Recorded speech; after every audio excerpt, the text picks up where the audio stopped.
Hi, fifth graders, and welcome back to Chapter 1. This is Lesson 3 over Properties. The standard that we are working with today is under Operations and Algebraic Thinking 5.1. It says, I can use parentheses, brackets, or braces and think about expressions with the order of operations in mind. So I am on page 17. And my essential question states, how can you use properties of operations to solve problems? So you can use the properties of operations to help you evaluate numerical expressions more easily. The properties of addition, there are three properties that we are going to be looking at. The first is the commutative property of addition, and this property states if the order of addends changes, the sum stays the same.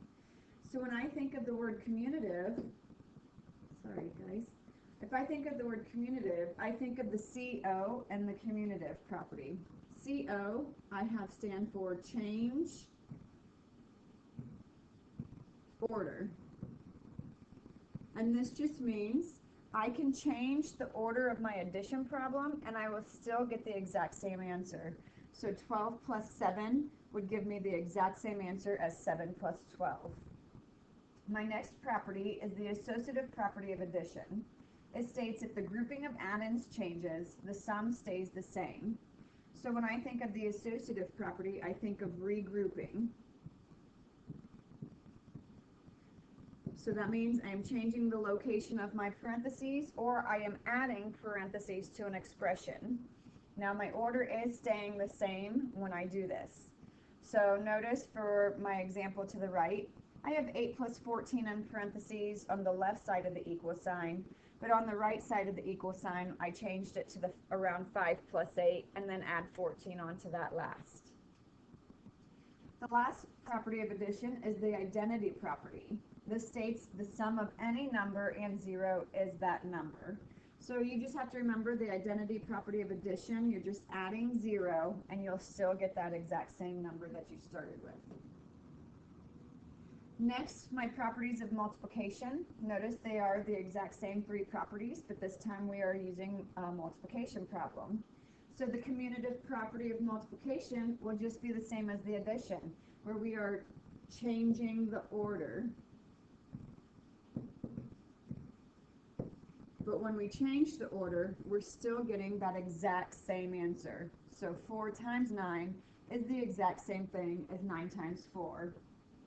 The associative property of multiplication, again, just like addition, we think of the word regrouping, where we are changing the location of the parentheses or adding parentheses into our problem. So for the example to the right, we had the 3 times 6 in parentheses, but we changed it to the 11 times 3. It is a lot easier to take the 11 times 3 and then multiply a single digit number onto that 33. Where if we would keep it how it is on the left side of the equal sign, 18 times 11 is a little bit more work. Finally, the identity property of multiplication, the product of any number and 1 is that number. So for multiplication, we have to think times 1. So any number times 1 will give you that exact same number. So under Unlock the Problem, it says the table shows the number of bones in several parts of the human body.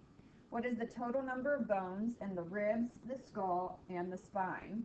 To find the sum of addends using mental math, you can use the commutative and associative properties.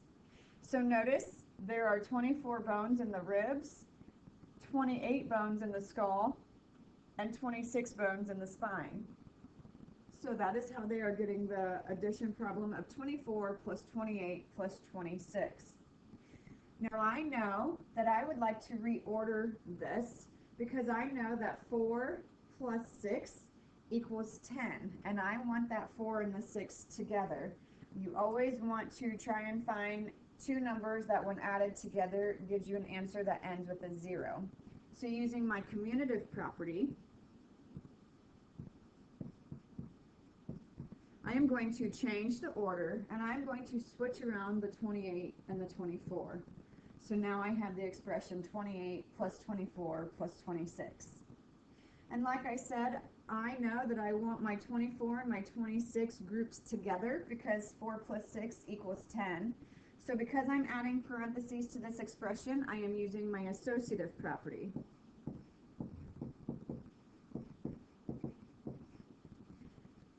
And finally, I can solve. So 24 plus 26 equals 50. Add the 28 onto that, and that would give me 78. So my final answer, there are 78 bones in the ribs, the skull, and the spine. Moving on to the next page.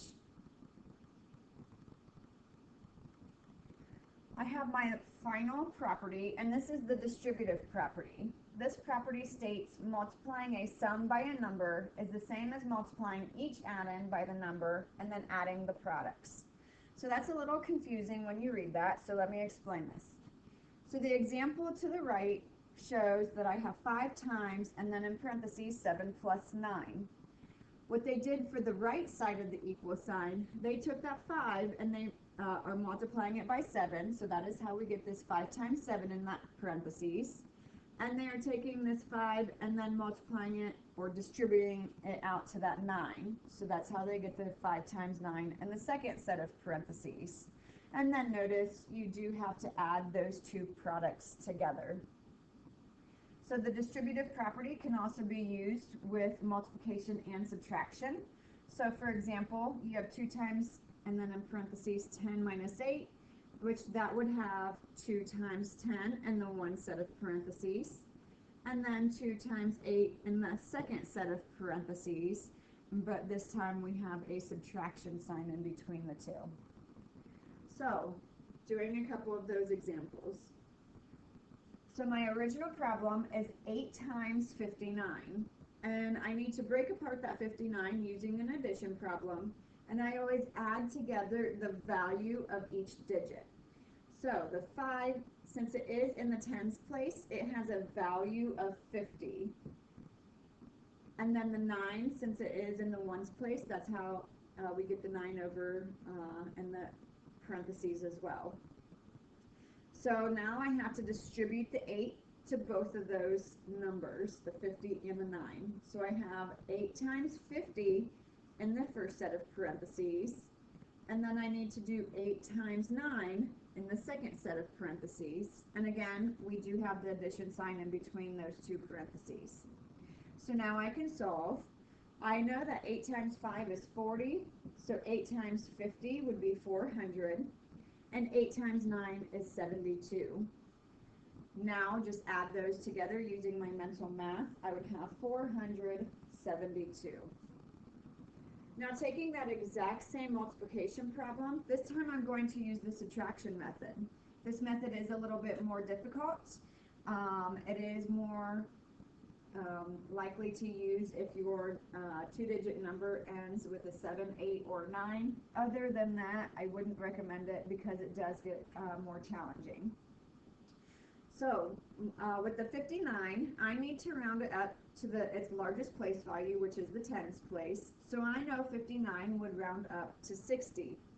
Now for my subtraction problem, I still need to make sure that inside that parentheses it would equal 59. So that is how they get the minus 1. So now I can go ahead and distribute the 8 to the 60. So that means in the first set I would have 8 times 60. And then distribute the 8 to the second number, which is 8 times 1. So now solving those, I know 8 times 6 is 48, so 8 times 60 is 480, and 8 times 1 is 8. Now this time I have to subtract those two numbers together, and that again will still give me 472. So it is your choice of whether you want to use the addition or subtraction method. But like I said, the addition method is easier. Now, just to complete a few examples. So for A, we have to fill in the missing number and then state which property is being used. So I have 23 times blank equals 23. Well, I know that 23 times 1 equals 23, and I know if I'm multiplying any number by 1, I am using the identity property. The And obviously that would be the identity property of multiplication, but I am not going to make you write that whole property. B, I have 47 times 15 equals 15 times blank. Well, I know that missing number is 47. And I changed my order, so CO, I'm thinking the commutative property of multiplication.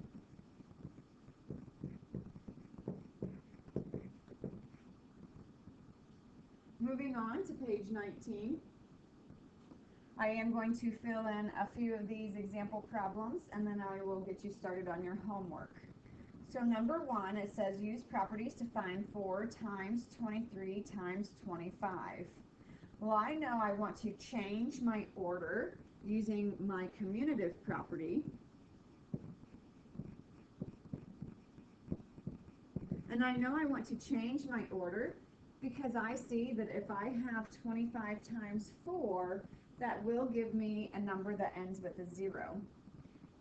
And I would like to make sure I multiply the 4 times 25 together first. So I am going to group those, so I'm using my associative property.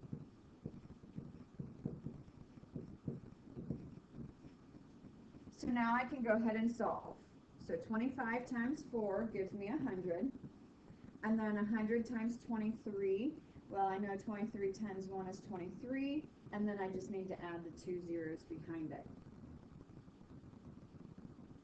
Moving on, now for these questions, I know that I just need to change my order, regroup if I need to, but I do not need to write down the actual properties that I am using. So for number 2, I have an addition problem, and I know that I want the 89 and the 11 to be grouped together because I know that 9 plus 1 equals 10. So I know I need to change my order using my commutative property. So I'm going to have 89 plus 11 plus 27. And then to make sure that I add the two numbers that I want to add together first, I am going to use my associative property and group that 89 plus 11 together. So now I am going to go ahead and solve. So I am taking my 89 plus 11, which equals 100, plus 27, and now adding that together, I have the final answer of 127. Now when you do your homework, you are just going to be entering in the answer, but please make sure on your paper that you have the way you are solving this so I can check work if I need to. For question number 3, I need to use the distributive property to use this solving with our mental math. So my 9 stays the same, and I need to break apart the 52 into an addition problem. Again, my 52 is being broken apart by the value of each digit. So the value of my 5 is 50, the value of 2 is 2, and now I can distribute the 9 to both of them. So I'm going to have 9 times 50 in the first set of parentheses, plus, and then the second set of parentheses needs to have my 9 times 2. So now I'm going to solve. 9 times 50 is 450, plus 9 times 2 is 18. And then I just need to add these two products together to get 468. For number 4, I have another addition problem. And I know that I want the 7 and the 3 to be grouped together because 7 plus 3 equals 10. So using my commutative property, I'm going to change the order.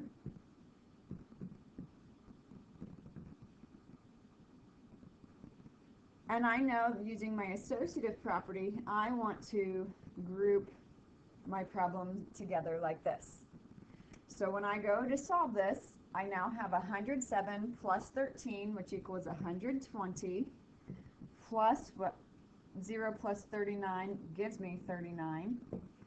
So now I have the final answer of 159. For question number 5, again I have to fill in the missing number and then state the property that I used. So for number 5, I noticed that there are two operations. I have a multiplication sign and an addition sign. The only property that allows me to have opposite operations like this is the distributive property.